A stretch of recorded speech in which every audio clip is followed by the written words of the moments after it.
Bugun Zakovat intellektual o'yini o'quvchilar o'rtasida tobora ommalashib bormoqda. An'anaviy tarzda tashkil etib kelinayotgan mazkur musobaqaning joriy yilgi mavsumi ham o'z yakuniga yetdi. Poytaxtimizda bo'lib o'tgan respublika bosqichida hududlardan saralab olingan 42 ta jamoa o'z bilimlarini sinovdan o'tkazdi. Musobaqaning qizg'in va murosasiz o'tgan jarayonlar haqida batafsil muxbirimiz hikoya qiladi.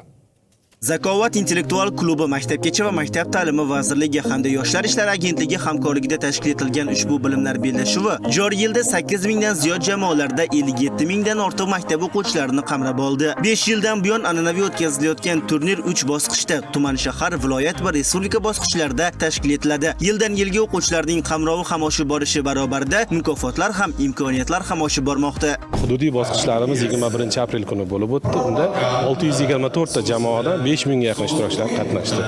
Mana bugun esa har bir hududdan 3 tadan eng kuchli bo'lgan jamoadan o'quvchilarimiz ishtirok etishmoqda. G'olib bo'lgan o'quvchilarimizga oliy ta'lim muassasalariga imtihonlarsiz to'lov kontrakt asosida o'qishga kirish imkoniyatini beradi. Bu yil davomida ularga Zakovat stipendiyasi belgilanmoqda.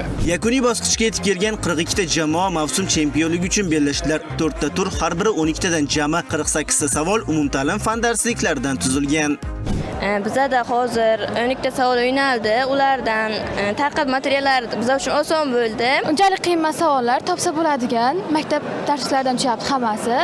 Qiyinchilik tug'dirmadi. Keskin bahs va munozaralarga boy o'tgan bellashuvning yakuniy natijalariga ko'ra Ishtixon tumanidagi 48-sonli maktab jamoasi 1-o'rinni, Namangan shahridagi va Qo'shko'pir tumanidagi maktablar jamoasi esa 2 va 3-o'rinlarni qayd etgan. Endilikda ushbu jamoalar a'zolari oliy ta'lim muassasalariga bazaviy to'lov kontrakt asosida imtihonsiz qabul qilinadi. Shuningdek, ularning har biriga bir o'quv yili davomida har oy Zakovat stipendiyasi to'lab boriladi. Mirzolim Rustambekov, Davron Zufarov, Abdulla Vahobov, Hududiy informatsion dasturi uchun.